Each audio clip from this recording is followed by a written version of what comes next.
MJF versus Takeshita was our first match on AEW Dynamite this week. Straight away, Tony Schiavone called Maxwell a prick. Also, hello, my name is Simon Miller. Welcome to Ups and Downs, the wrestling review show, where I watch wrestling so you don't have to.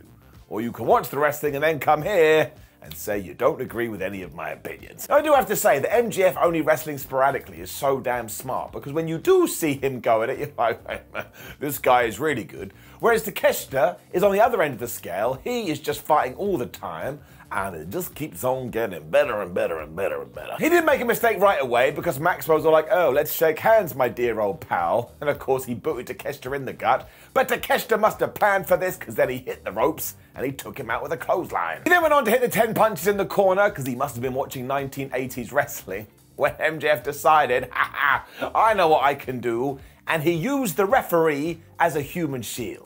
What a dickhead. He then hurled Takeshita into Tina the Turnbuckle, but this guy just kept on coming because he was able to break his brain with a brain buster. And given that we were in El Paso, he came up with a great idea. He climbed to the top rope, he did the Eddie Guerrero shimmy, and he hit a frog splash. So that's it. He's now always going to be the man in Texas. He then continued on this destruction because he hit a German suplex gate in Holland. And then when they went to the outside, he grabbed Friedman and he threw him into Rita the ring post. I was like, oh my gosh, don't forget this is the AEW World Champion and he's being bonked around the place. Don't say bonk. The whole point too, of course, was to make you believe that maybe, just maybe, he was going to beat MJF. But don't even worry about that.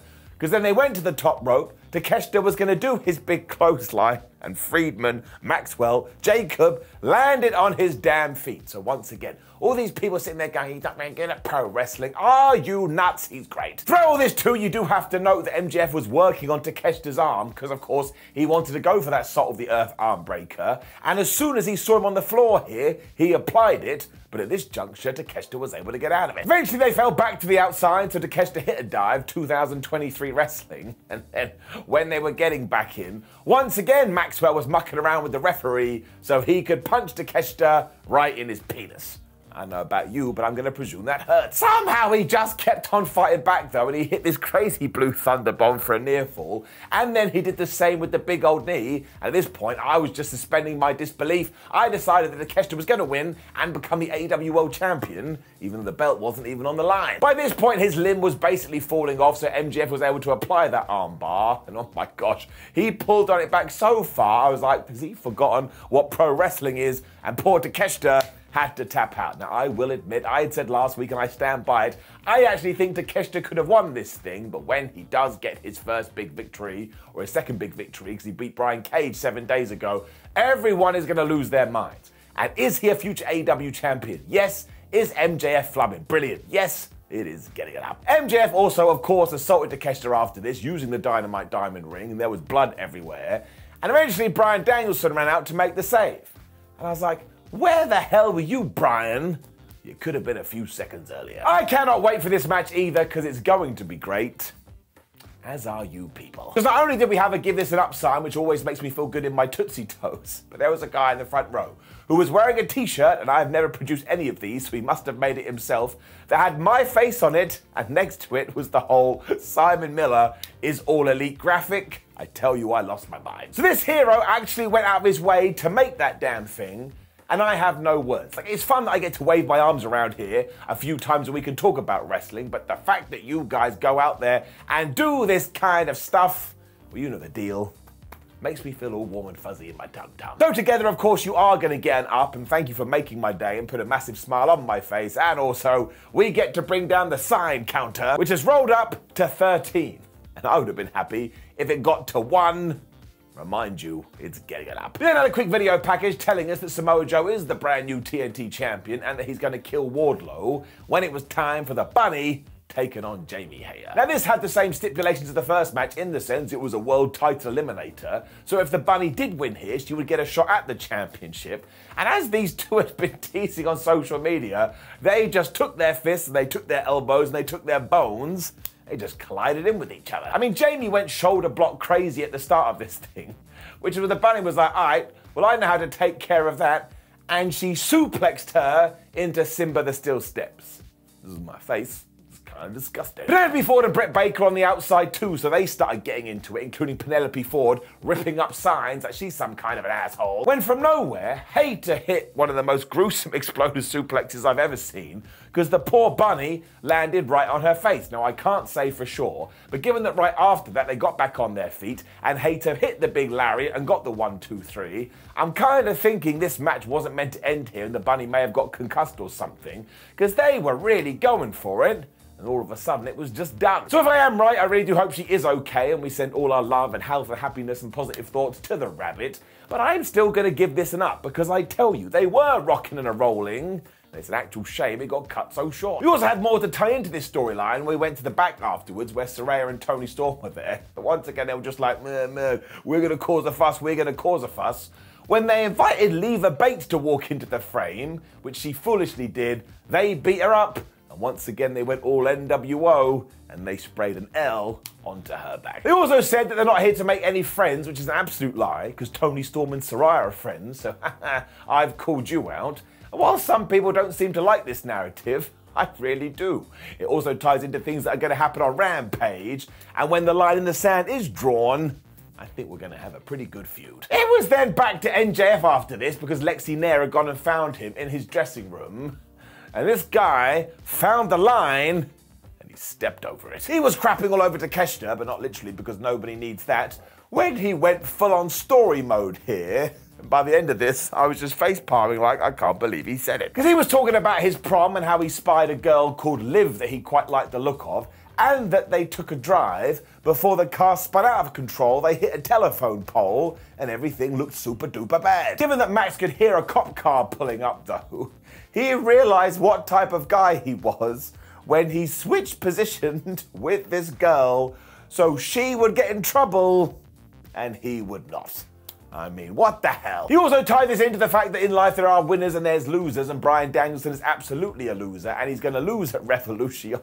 And that he's proud of being such a scumbag. And once again, I turned to my TV and I just went, well, what a piece of shit. I also laughed out loud at this because I could just not believe he actually decided to go in this direction. I mean, he is wonderful at what he does. He is a wonderful heel. He does not give a crap. Giving it up. It was time for the Guevara Garcia Gauntlet after this.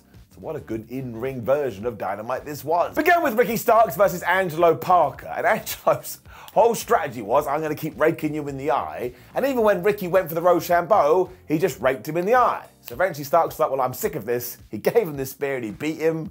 Couldn't have gone longer than 2 minutes. He did far better than Matt Menard though, because Daddy Magic then ran in to finish the job, and instantly he got hit by the most devastating move in all sports entertainment, surprise roll-up, pro wrestling tees.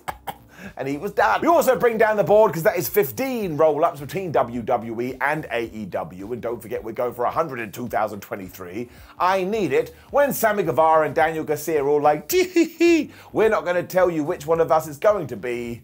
When Daniel Garcia just got in there and they had a match. This took an interesting turn though, because Ricky Starks did lose, and there was this amazing spot when Rick went to do the spear and Garcia kind of turned it into a choke submission move. And honestly, that guy, he is such a damn good wrestler. Somehow Ricky was able to power out of that though when he hit a power bomb, so he is so powerful.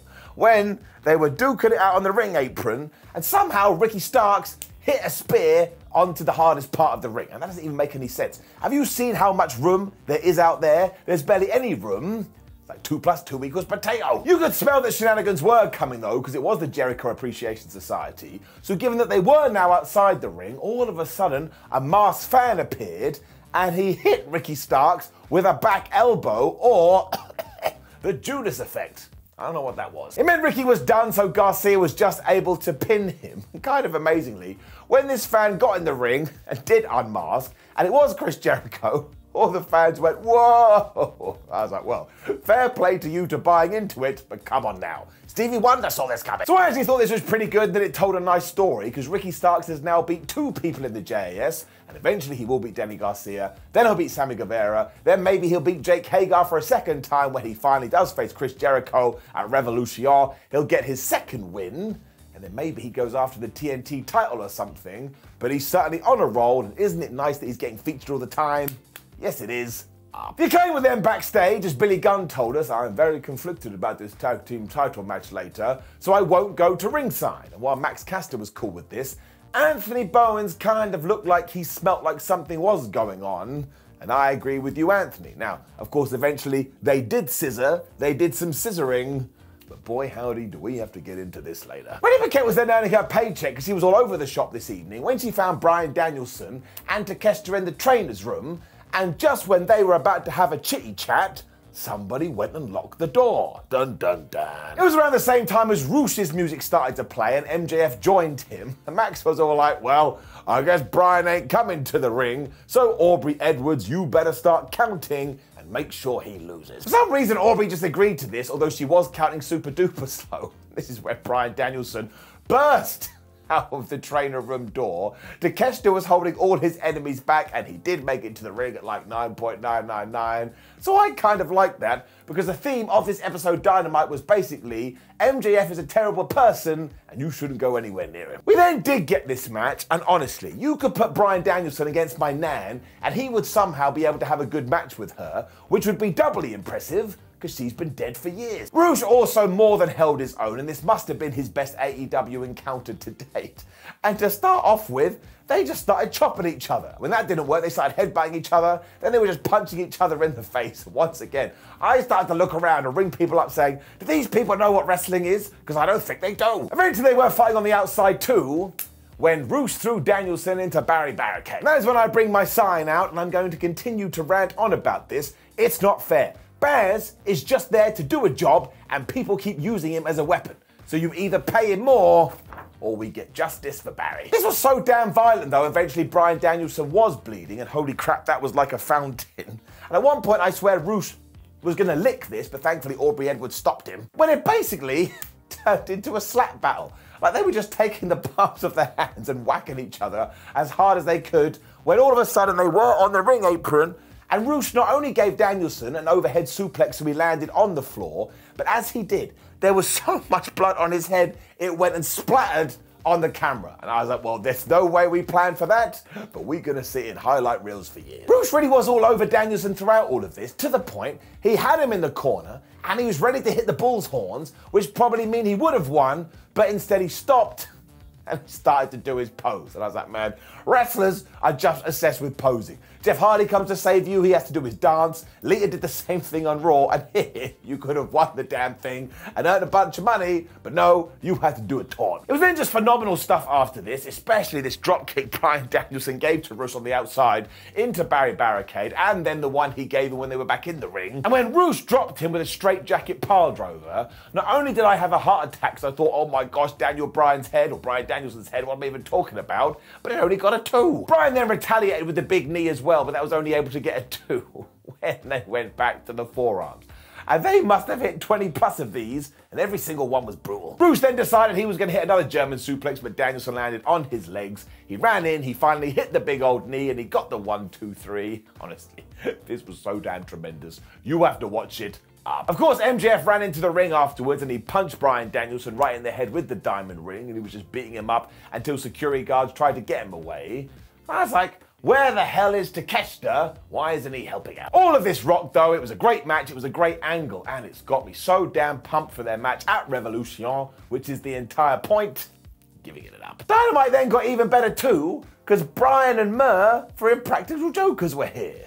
I love that show. Murr even had Floyd the baseball bat because Chris Jericho has appeared on Impractical Jokers.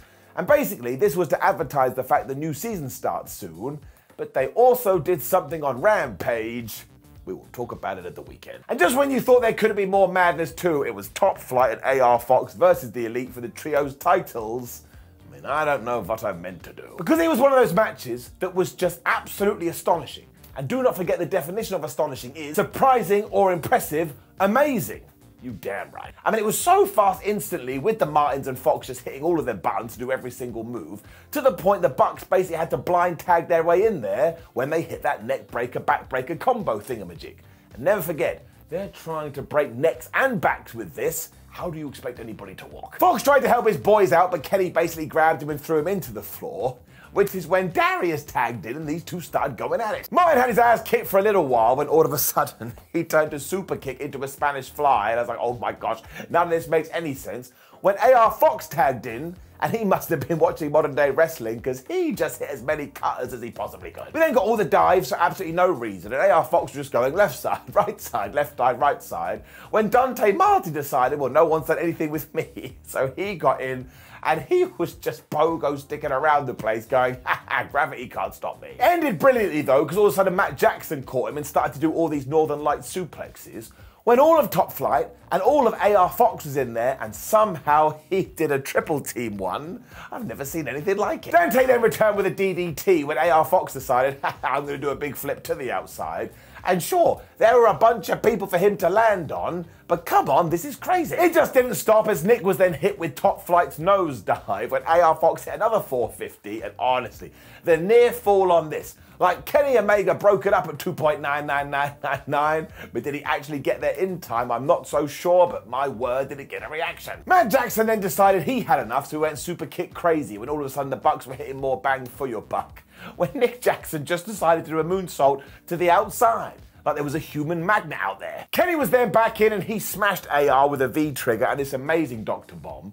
And when he was going to finish it off with the one-wing angel, all of a sudden AR Fox turned that into the most devastating move in all of sports entertainment. And then Kenny Omega was doing the most devastating move in all of sports entertainment. And then AR Fox was doing the most devastating move in all of sports entertainment. And it ended when Kenny got one final surprise roll-up and he got to 3. And then even I laid down, I was like, oh my days, I'm exhausted. So I've really not done this justice, and I thought it was such smart booking because of course AR Fox took the pin here, so Top Flight can continue their amazing 2023, and you've got to find 15 minutes today to watch it. It is going to give it an up, and of course bring down the surprise roll-up board. It goes up by another 1. It's kind of out of control. And then Hook kind of put Stokely Hathaway in an armbar. I don't know. I mean, Stokes was ranting and raving that all the firm's problems right now are because of Hook, when Hook walked into the building and there kind of like grabbed him and said, well, I think you're an absolute goober. So the only thing I can presume is that even though Jungle Boy told us he is going after singles titles, the firm is going to beat up Hook and then the wonderfully haired warriors can come back together. And I do hope that does happen. You can't introduce something called Jungle Hook and then get rid of it. Too damn stupid. Which brought us to our main event, which was yet another title match because the tag team titles were on the line, and it was the Acclaimed versus the Guns. And oodalally. The whole point with this is that Austin and Colton are super assholes, and they will do whatever they have to do to be victorious, and that's what they did here. And now they are the brand new AEW Tag Team Champions. Now, scissoring did help the Acclaimed in the early going, as it always does, when the Guns were beating up Max Kester for a while, but the only reason we did this is so Anthony Bowens could get the hot tag and run wild. He smacked everybody around and he got that big old leg lariat in there too when he got Max Kester back in the ring. And very interestingly, there was a bit of miscommunication between them because they were going to throw Austin and Colton together, but instead Max got thrown into the war instead. The Guns then used that to get some power back, but just when Anthony was about to smack Austin, he took advice from MJF earlier, he used the ref as the human shield, and down he went. Of course, this is when Billy Gunn hit the ring to try and calm stuff down, but the Guns just whacked him right in the head with the title belt, which did allow Bowens to surprise him. He hit the arrival, Max Kester hit the mic drop, so they had the match won. It was a 1-2-3, but the damn referee was still down. Ruh-roh. Max then got thrown into barricade, so my sign does come back, as Colton was able to break up this pin. But when Anthony Bowens continued and went for the most devastating move in all of sports entertainment, he got pushed off. The Guns smacked him in the head with the title belt. He fell down because he was knocked out when he got covered, and the ref went 1, and the ref went 2, and the ref went 3. He didn't see the shenanigans. He didn't see this cheating. We do have brand new tag champs. And honestly, the whole damn arena fell silent because they couldn't believe it. The Guns then stared off with their father because it is super serious now, and for some reason their music stopped playing so the Acclaim's music could start instead, and that was weird. And as ever, everyone on the internet has now had a massive meltdown. I tell you why I don't mind it though, because it just reminds you better tune into our AEW television show, because you never know what's going to happen. Also, I think this is quite clever, because either 1, we can get to the Revolution pay-per-view and the Acclaim can win it back, or now that we have put the belt on some heels,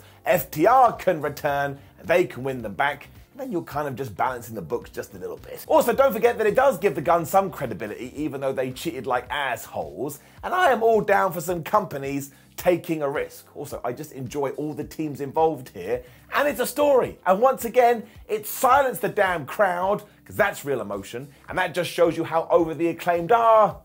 I am giving it up. And also, do not forget that if it does go bad, we can undo it ASAP.